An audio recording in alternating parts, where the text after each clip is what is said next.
Guyyaa harka fuuniin hordoftoota keenya jaallatamoo kanneen kutaalee addunyaa garaagaraa keessanii karaa chaanalee Milkoo Entertainmentiin nu hordofaa jirtanii nageenyi keenya jaalalaa bakkuma jirtanitti isin haa qaqqabu.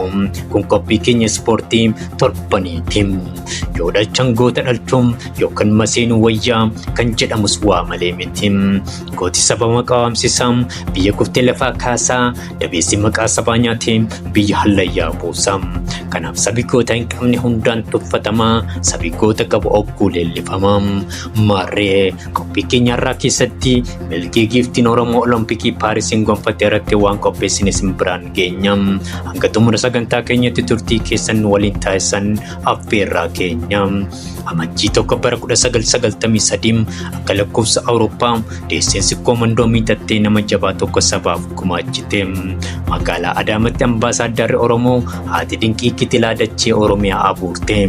Sana booda gara Arsii Moonessaa deemuun achitti kan guddatte atileetii Fanasan ganna 15tti gara biyya Neezerlaand imaluuf dirqamte.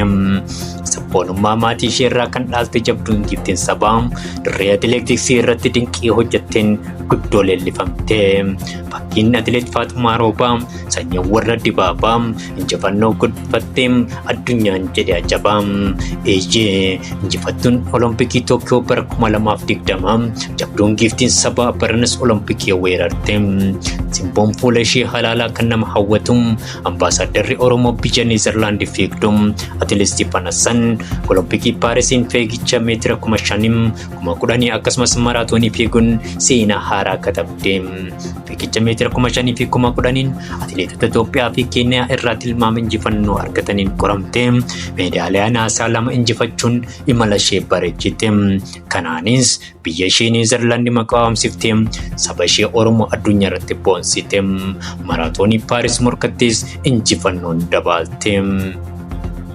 Fiigicha kana irratti atileetota muuxannoo maraatoonii qaban kan akka Helen Obiriim, Amaanii Badhaasoo akkasumas Tigist Asaffaa waliin morkachuuf tarree qabatte.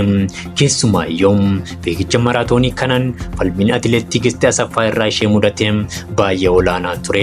Haa ta'u malee atileetii Fanasan gamnummaan Tigist caaluun bira dabartee haadha injifannoo taate.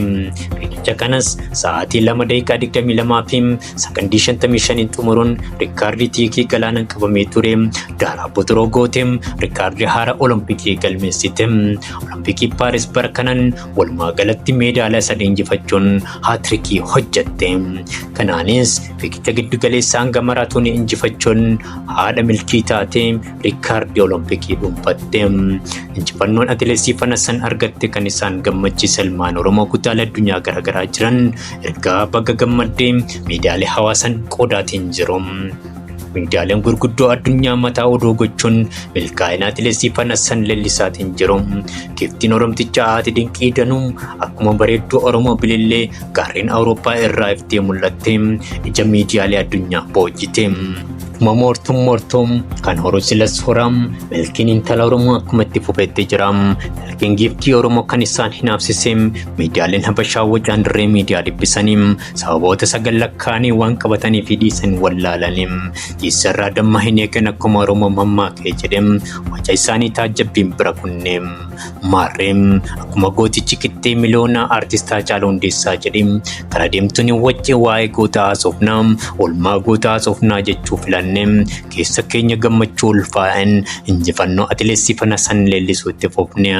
Dhumarratti maqaa qophii keenya har'aatiin giiftii Oromtichaa jabduu hunda caaltu siifoo gaafa xiiqii giiftii dirree mootum ati badhaasa Oromooti jabduu akka sibiila ati ambaasaaddara sabaati tokkee Kittee Kitilaa bakka gammadda giiftii maraatoonii gammadee burraaqee injifannoon boone dachaadhaan bilkaa'ee yoomuu injifadhu siifoo giiftii sabaa umriin of dheeradhu jechuun eebbisne.